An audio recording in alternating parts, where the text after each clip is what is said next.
அனைவருக்கும் வணக்கம். ஸ்ரீ குருப்யோ நமக. ஸ்ரீ கல்பக விநாயக பெருமான் திருவடிகளே போற்றி போற்றி. ஸ்ரீ வள்ளி தேவசேனா சமேத சிவஞான சுப்பிரமணிய சுவாமிகள் பூர்ண நல்லாசிகள். நம்ம இந்த பதிவில் என்ன பார்க்க போதும் அப்படின்னா, சகல வளநலன்களையும் அற்புதங்களையும் நிகழ்த்தி ஆரோக்கியமான மனநிலையும் உடல்நிலையும் கொடுக்கக்கூடிய அற்புதமான பலன்களை உள்ளடக்கிய ஸ்ரீமத் பாம்பன் குமரகுருதாச சுவாமிகள் அதனுடைய சண்முக கவசத்தினுடைய ஒவ்வொரு பாடல்களையும் பாடி அதனுடைய அர்த்த விசேஷங்களையும் அதில் பொதிந்துள்ள முருகப்பெருமானுடைய ரகசிய திருநாமங்களையும் அதனுடைய பாராயண சிறப்புகளையும் பார்த்துட்டு வரோம். இந்த பதிவில் நம்ம பார்க்கக்கூடிய பாடல் அப்படின்னு பார்க்கும்பொழுது 18வது பாடல் அப்படின்னு சொல்லக்கூடியது உயிர்மெய் எழுத்துக்களில் வரக்கூடிய 3 சுழி நா என்று சொல்லக்கூடிய எழுத்தினை முன்னிட்டு தொடங்கக்கூடியதான அற்புதமான பாடல். இதற்கு முன்னாடி இருக்கக்கூடிய பாடல்களினுடைய விளக்கங்களை சிந்திக்க விருப்பமுடைய அன்பர்கள் கீழே டிஸ்கிரிப்ஷன் பாக்ஸில் லிங்க் இருக்குது, அதை பயன்படுத்தி அதை கேட்டு மகிழுமாறு கேட்டுக்கொள்கின்றேன்.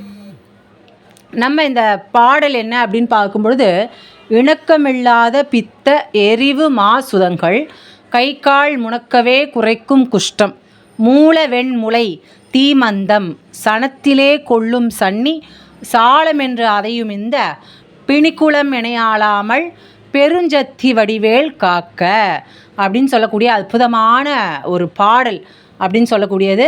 இந்த பாடல் என்ன அர்த்த விசேஷங்களை கொண்டுள்ளது அப்படின்னு நம்ம பார்க்கும்பொழுது, முருகப்பெருமானுடைய வேலினுடைய பிரபாவங்களை தான் சுவாமிகள் காக்கட்டும் அப்படின்ட்டு ஒரு சில பாடல்கள் நம்ம பார்த்து கொண்டிருக்கக்கூடிய பாடல்களில் நமக்கு அதனுடைய விளக்கம் என்பது நமக்கு அமைகின்றது.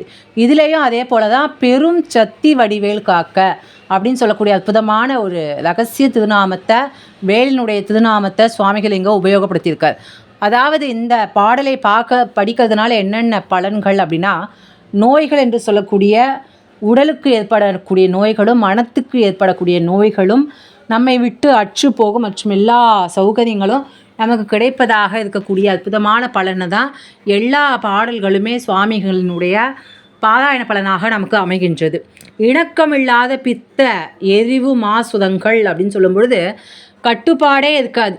ஒரு சில பேருக்கெல்லாம் ஜோதம் அப்படின்னு வந்துச்சு, அதாவது காய்ச்சல் அப்படின்னு வந்ததுன்னா கட்டுப்பாடே இருக்காது. 100க்கு மேலே தான் 102 105 போகக்கூடிய வாய்ப்பு இருக்கின்றது. அதுபோல் ஒரு கட்டுப்பாடே இல்லாத அளவுக்கு பெருகக்கூடிய ஒரு நோயாகிய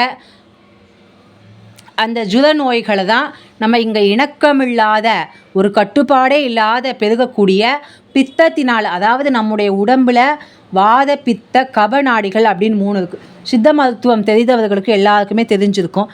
அந்த அளவுகள் அதிகமானாலும் சரி, அது குறைந்தாலும் சரி, அதுதான் நமக்கு நோய்களாக பல நோய்கள் உருவெடுக்கின்றன. அது போலவே வாதம் அப்படின்னு சொல்லக்கூடியது காற்றினை சம்மந்தப்பட்டிருக்கக்கூடிய நாடி, அது அதிகமாக துடிக்கும். அடுத்ததாக இருக்கக்கூடியது பித்த நாடி அப்படின்னு சொல்லக்கூடியது வெப்பத்தை கொண்ட நாடி, அதாவது சூடு என்று சொல்லக்கூடிய அக்னியை சார்ந்து அதிகமாகக்கூடிய ஒரு நாடி. அது வாதத்தினோட கொஞ்சம் கம்மியாக இருக்கணும். அதை விட அடுத்ததாக பார்க்கக்கூடியது கடைசி நாடி என்று சொல்லக்கூடியது கபம் அப்படின்னு சொல்லக்கூடிய குளிர்ச்சி நாடி, அதாவது நீரின் தன்மையை கொண்டுள்ளதாக அமையக்கூடிய அந்த நாடி. அந்த கப நாடி அப்படின்றது இந்த வாத பித்த நாடிகளுக்குமே மிகவும் குறைவாக நமக்கு இருக்க வேண்டும். அப்போ தான் அந்த சரியான உடல்நிலை என்பது நமக்கு கிடைக்கும். அது போலவே இந்த பித்தத்தினால அதிகமாச்சு அப்படின்னா தான் ஜுரம் என்று சொல்லக்கூடிய காய்ச்சல் என்பது நமக்கு வரும். அதனால் அந்த பித்த எரிவு மாசுதங்கள், பித்தம் அதிகமானால் நமக்கு எப்படி இருக்கும் அப்படின்னா எரிச்சலாக இருக்கும். அதாவது காய்ச்சல் வந்தவர்களுக்கு மிகவுமே வெப்பத்துடன் கூடிய ஒரு எரிச்சல் என்பதை அவர்கள் உணர்வார்கள். அதனாலவே அதனுடைய தன்மையும் அது பொறுத்தே நமக்கு அமைகின்றன. அடுத்ததாக கை கால் முணக்கவே குறைக்கும் குஷ்டம். குஷ்டம் அப்படின்னு சொல்லக்கூடியது தொழுநோய். இந்த தொழுநோய் ஏன் பேர் வந்தது அப்படின்னு கேட்டோம் அப்படின்னா, எல்லா நோய்களும் இந்த நோயை பார்த்து தொழுதுட்டு போகுமா. ஏன்னா பெரியவர்களை பார்த்தா சிறியவர்கள் தொழுதாகணும்ல. அது போலவே எல்லா நோய்களை விட இந்த நோய் என்பது மிகவுமே கொடிய நோயாக இருப்பதற்கு அதனுடைய பெயர் காரணமே நமக்கு சான்றாக அமைகின்றது அப்படின்னு பார்க்கணும். அதுபோலவே கை காலை முணக்கி விடும். கை கால் என்பது வராமல் போகக்கூடிய அந்த அபாயத்தை கொண்டது தான் இந்த குஷ்டம் என்று சொல்லக்கூடிய அந்த தொழுநோய். அந்த நோய் அடுத்ததாக ஜனத்திலே கொள்ளும் சன்னி. இந்த பித்த எரிவு மாசுதங்கள் என்று சொல்லக்கூடிய நோய்கள் கட்டுப்பாடு இல்லாமல் இருக்கும். அடுத்ததாக கை கால் முணக்கி வரக்கூடிய நோய் என்பது தொழுநோயாக நமக்கு வரும். அடுத்ததாக இருக்கக்கூடியது சன்னி வகைகள். ரணஜன்னி என்று சொல்லக்கூடிய மிகவும் கொடிய நோய். ஜனத்திலே அந்த ஒரு நிமிஷத்தில் கூட தாமதிக்காமல் உயிரை பதிக்கக்கூடிய அந்த நோய் தான் அதான ஜன்னி என்று சொல்லக்கூடிய ஜன்னி நோய்கள் அப்படின்னு நம்ம பார்க்குறோம். இந்த ஜன்னி நோய்களால் உயிர் கூட போகக்கூடிய வாய்ப்பு இருக்குது. வலிப்பு நோய் என்று சொல்லக்கூடிய கால் கை வலிப்பு என்று சொல்லக்கூடிய நிறைய நோய்களும் இந்த வகையை சார்ந்தது அப்படின்னு தான் பார்க்குறோம். இந்த ஃபஸ்ட்டு சொன்னது போல் பித்த எரிவு மாசுதங்கள், அடுத்ததாக சொல்லக்கூடிய கை கால் முணக்க இருக்கக்கூடிய குஷ்டம், அடுத்ததாக ஜனத்திலே கொள்ளும் சன்னி, இந்த 3 நோய்களும் நமக்கு ஏற்படாத வகையில் பெருமானுடைய அந்த பெரும் சக்தி வடிவேல் அப்படின்றது தான் நம்மை காப்பதாக அப்படின்னு மிகவும் அழகாக சுவாமிகள் இந்த இடத்துல பிரார்த்தனையை வைக்கின்றார். பெரும் சக்தி அப்படின்னா பெருமானுடைய, அதாவது சிவபெருமானுடைய இடப்பாகம் அமைந்த அம்பிகையை குறிக்கக்கூடியது சக்தி அப்படின்னு. ஏன்னா சக்தி அப்படின்றது தான் ஆற்றலை கொண்டுள்ள அற்புதமான ஒரு சொல்லடை. சக்தி இல்லாதவர்களுக்கு சிவமே வேலை செய்யாது. சிவம் என்பது நிலையான பொருள். சக்தி என்பது அந்த சிவத்தினுடன் சக்தி சேர்ந்தாதான் அது நமக்கு ஒரு குழந்தையாக சத்து சித்து ஆனந்தம் அப்படின்னு சொல்லக்கூடிய அந்த நிலையை நமக்கு கொடுக்கும்.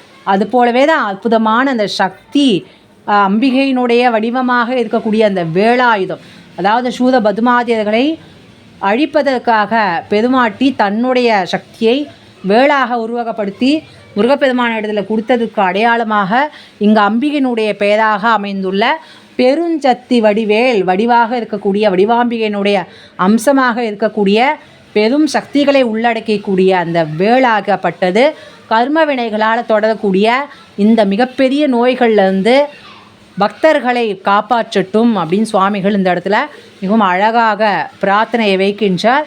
இந்த பாடலை படிக்கிறதுனால குஷ்ட நோய்கள், ஜுர நோய்கள் மற்றும் பித்தம் சம்பந்தப்பட்ட எந்த நோயாக இருந்தாலுமே சரி, அடுத்ததாக கபத்தினுடைய மிகுதியால் ஏற்படக்கூடிய ஜன்னி வகையான நோய்கள், இது எல்லாத்தாலையுமே அவதிப்படக்கூடிய அன்பர்கள் இந்த சண்முக கவசத்தினுடைய பாடலை மிகவும் உள்ளார்ந்த அர்த்தத்தோடவே பக்தி ஸ்ரத்தையோடு படிக்கும் பொழுது பெருமானுடைய அருளாலும் பாம்பன் சுவாமிகளுடைய கிருபையாலுமே அந்த நோய்கள் என்பது அவர்களை வருத்தாது இருக்கும் அப்படின்னு சொல்லிக்கொண்டு இந்த பதிவு உங்களுக்கு பயனுள்ளதாக இருக்கும் என்று நம்புகின்றேன். அடுத்த பதிவில் உங்களை அனைவரையும் சந்திக்கும் வரை உங்களிடமிருந்து விடைபெறுகின்றேன். நன்றி, வணக்கம். குருகுகாச்சதனம் குகார்ப்பணமஸ்து.